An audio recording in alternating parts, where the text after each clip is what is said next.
Teve um que eu me arrependi de ter feito. Esse daí eu perdi 10%. Recentemente tem uma que está quebrando e a maioria compram as suas ações. Não interessa o prejuízo que vai dar para os cotistas. Então talvez você vai entender por que você nunca vai ganhar comprando. Com todos esses anos de mercado, eu não conheço ninguém que ganhou. Eu faço esse desafio. Eu conheço uma historinha interessante. O cidadão tinha 30 lojas de armarinho, gravata, um monte de coisa. Aí um belo dia o filho dele chegou e falou: pai, nós precisamos contratar não sei quem para fazer um levantamento de tudo isso daqui, porque a gente não tem certeza. Ele falou: quanto vai custar o levantamento? Ah, vai custar não sei quantos milhões. Faz o seguinte, tira o preço de uma gravata, o resto é lucro. Assim é meu. Tá entendendo? Porque eu investi pouco. As empresas investem por mim. Porque elas me pagam o dividendo e eu compro mais ações. Eu não compro Mercedes, eu compro mais ações. E eu faço isso até hoje.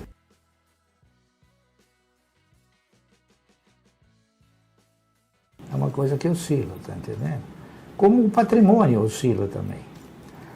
Então, por exemplo, a minha carteira chegou a ter 4 bilhões e 600 milhões. Hoje ela tem 4. Então o cidadão vai falar: pô, você perdeu 600 milhões? Eu não perdi nada. Sabe por quê? Porque eu não vendi. O camarada tem o sentimento de perda quando cai. Então, para mim, pouco interessa o patrimônio. O patrimônio, ele é um instrumento que alimenta o meu ego, mas não o meu bolso. O que alimenta o meu bolso é o dividendo. E o dividendo também oscila. Oscila na razão direta que as empresas vão obtendo maiores ou menores lucros.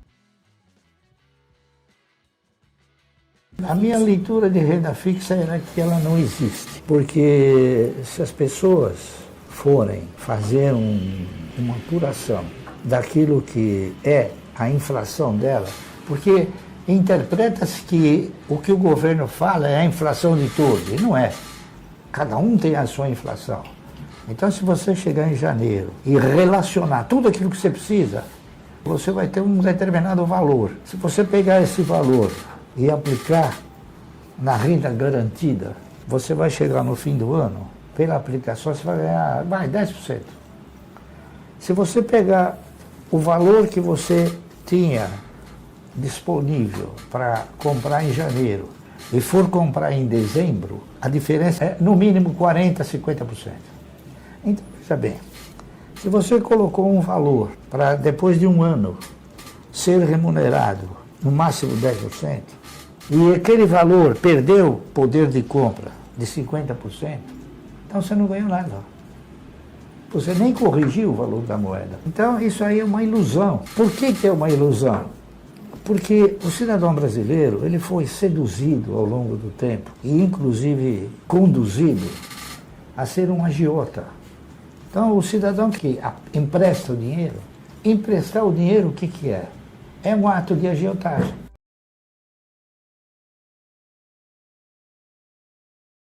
O setor varejista, principalmente aquele de linha branca e de eletroeletrônicos, ele é um setor que não se sustenta.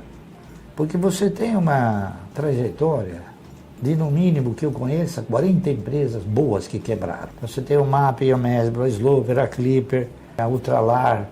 Você tem milhões. Casa Bahia não quebrou ainda. Mas você tem a Casa Centro, o G. Aronso, enfim. A maioria dessas estruturas, elas não se sustentam. Recentemente, tem uma que está quebrando, que chama Máquina de Vendas, né? Que já teve vários pedidos de concordata, não é isso? Ricardo Eletro.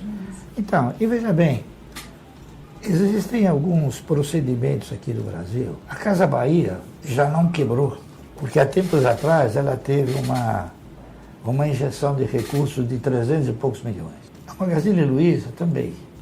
Ela teve um suporte financeiro grande através do quê? Como ela é uma empresa de capital aberto, ela bate na porta e a maioria dos fundos compram as suas ações. Não interessa o prejuízo que vai dar para os cotistas. Eles compram porque algum benefício eles devem ter. Tá certo? Agora nós temos um negócio interessante. Um outro segmento da economia tem turismo. Por exemplo, a CVC, se não tivesse agora uma entrada de recursos aí de 500 milhões, ela estaria quebrando. E outros segmentos. Por exemplo, eu não digo que essas empresas possam ter isso, mas talvez algum desarranjo, alguma coisa, a Localiza, ela está tomando no mercado 4 bilhões e meio. Então, talvez, você vai entender por que você nunca vai ganhar comprando fundo. Porque quem compra, quem ampara esses IPOs, ou essas subscrições, que a turma chama de follow-on, são os fundos. Então o fundo coloca na carteira dele alguma coisa que não vale nada. Você não pode impedir, você tem que engolir o sapo se você estiver lá. Eu, com todos esses anos de mercado, não conheço ninguém que ganhou aplicando em fundo. Nem em fundo de previdência privada. Até agora, eu faço esse desafio. Olha, eu gostaria de chegar um cara que, se eu baixo, eu ganhei.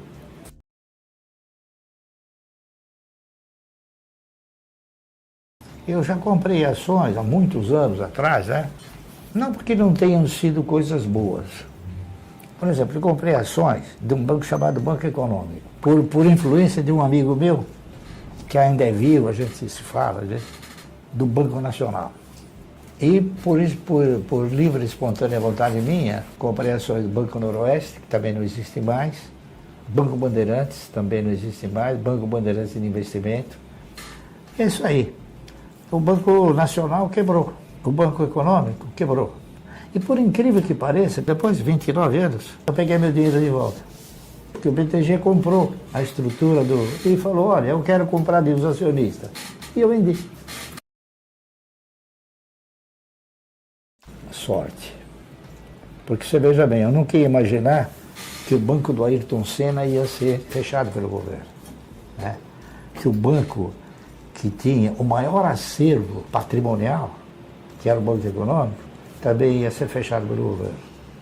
Entendeu? E outros bancos também.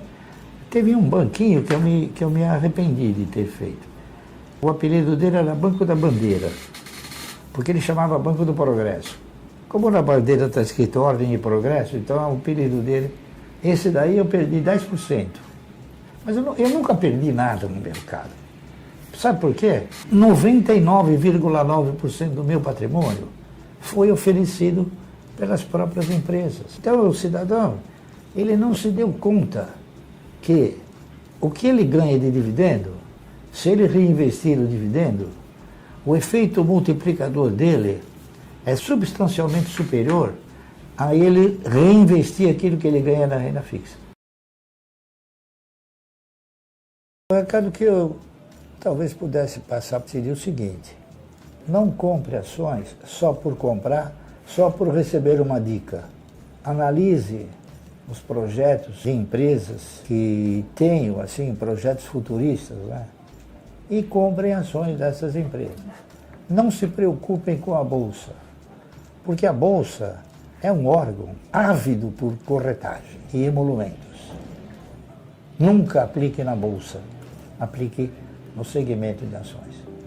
Você nunca andará 1 quilômetro se não der o primeiro passo. Então, eu concluo para você dizendo o seguinte: se eu tivesse que colocar um termo no meu trabalho, eu mudaria. Colocaria um O. Ações garantem um ótimo futuro.